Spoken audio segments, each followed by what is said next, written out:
Hello, and welcome to Season 2 of Eat with a Beat. Now, I started doing this when quarantine began and did about maybe 4 episodes, maybe 5, and then I moved. So here we are in the new location, new kitchen. Found my old chef coat when I moved, so I figured I'd wear that. And I'm going to share some of my favorite recipes with you. Now, today is one very special to me because red beans and rice is one of my favorite foods. And the thing about red beans and rice that makes it so good is that it cooks for so long. I mean, when you make it at home, if it takes less than 4 or 5 hours, it's not going to taste right. But today I decided at 8 p.m. that I wanted red beans and rice. So here we are. I went through my pantry to figure out what can I do with what I have to make an authentic red beans and rice in under an hour. So here we are. Let's go over our ingredients. Okay, now, I normally like to use everything fresh, nothing canned, no dried herbs, but because this is supposed to be stuff we found in our pantry, we're going to start off with the beans, and I have an entire can of red beans that I've rinsed and drained. Let's start there. Next up, the Trinity. Most important thing in this style of cooking, it's onion, bell pepper, and celery. Now, an easy ratio to think of is 1 part onion to half a part of bell pepper to a quarter part of celery. So if you wanted to use 1 cup of onion, do a half a cup of bell pepper and a quarter cup of celery. For this, I eyeballed it. I did about a little over a cup of onion and went from there. Now, of course, this is a loose description. If you have a little extra celery, don't waste it. Just chop it up and throw it in there. Same thing with onion. If you're short, it's okay. The purpose of this recipe historically was people cleaned out their fridge every Monday and would make red beans and rice. So here's your Trinity. Next up, herbs and seasoning. We have a clove of garlic, some tomato paste, and some dried thyme. I have fresh thyme outside. We're going to do dried. Do it pantry. Water or stock. I got vegetable stock and a bay leaf in there. I'm using hot Italian Beyond sausage. Don't eat meat. Chorizo or andouille would be the best thing if you're eating meat, but I like this Beyond sausage.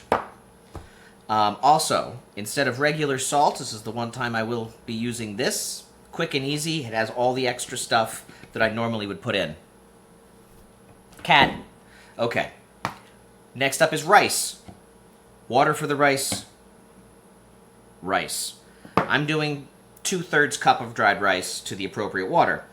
And then when we serve this, we want to garnish it. For garnish, we have hot sauce, always Crystal, and a ramekin of sliced green onion.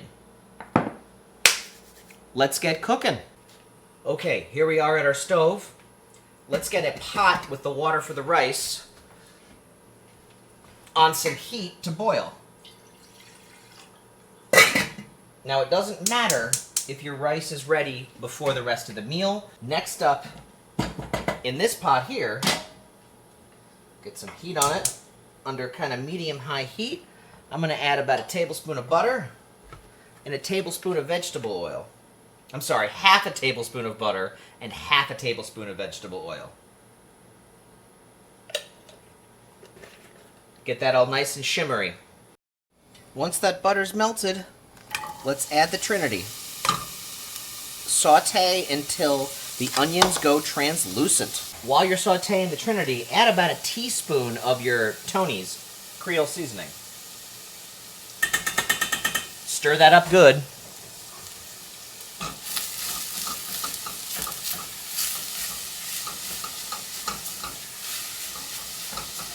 Okay, just as the onions are starting to brown, we are going to add our sausage cut into kind of disc shape. And because mine are vegan sausage, you don't have to cook them too long. Throw that in there. Give it a little stir to keep... Oh, that smells so good. Keep things separate. And now we're going to make it smell even better in here.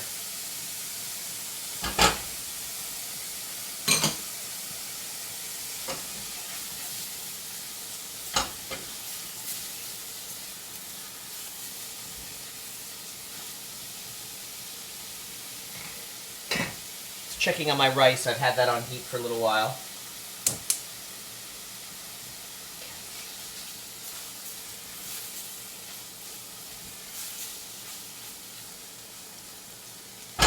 Alright, my sausage is starting to brown. Now, let's add the garlic, tomato paste, and dried thyme. Stir that up for about 30 seconds.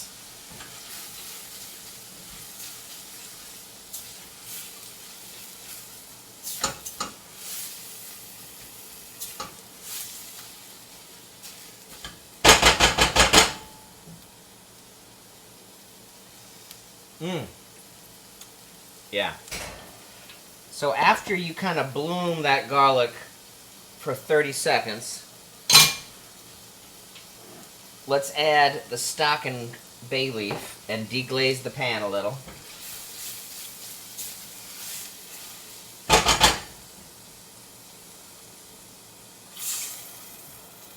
Deglaze that. Stir that up to combine. And now add your rinsed and drained beans. Stir that up.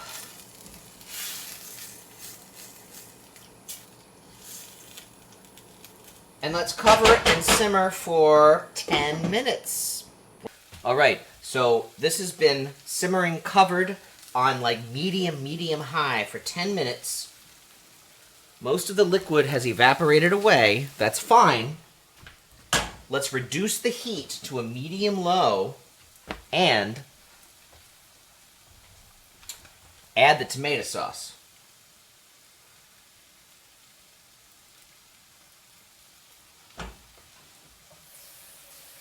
I always like to use a little extra water to get all that goodness out of the container.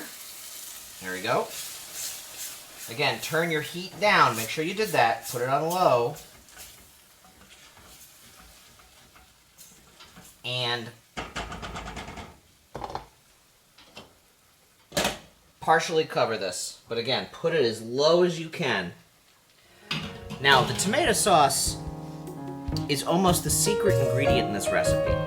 It's not in every recipe for red beans and rice, but I found that my favorites always incorporate this at the very end of cooking. It was featured as an ingredient in Louis Armstrong's personal recipe for the dish, and I've learned that the addition of the tomato products turns this into a Creole recipe as opposed to a Cajun. The same as with jambalaya. Red jambalaya has tomatoes in it, tomato sauce, that's a Creole, whereas a Cajun jambalaya is more brown in color and a little drier in rice. Equally as good. My personal favorite always involves the tomato, though.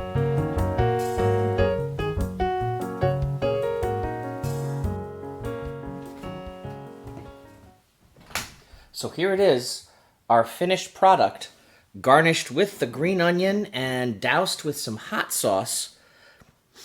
It smells right. Let's see if it tastes okay. All right, well, I'm really looking forward to this.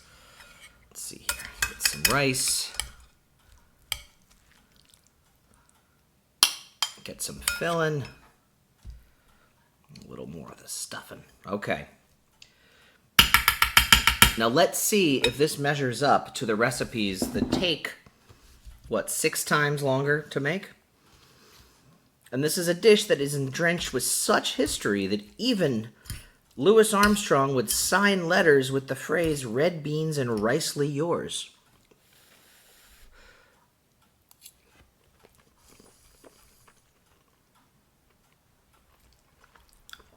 All right. Well,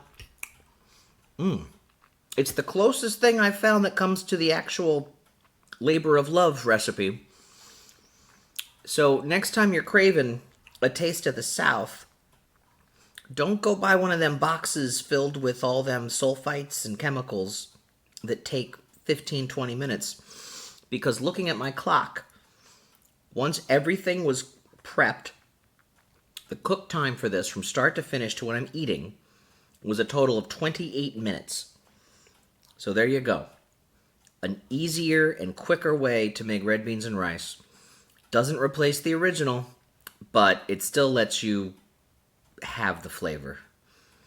I'll see you next time on Eat with a Beat.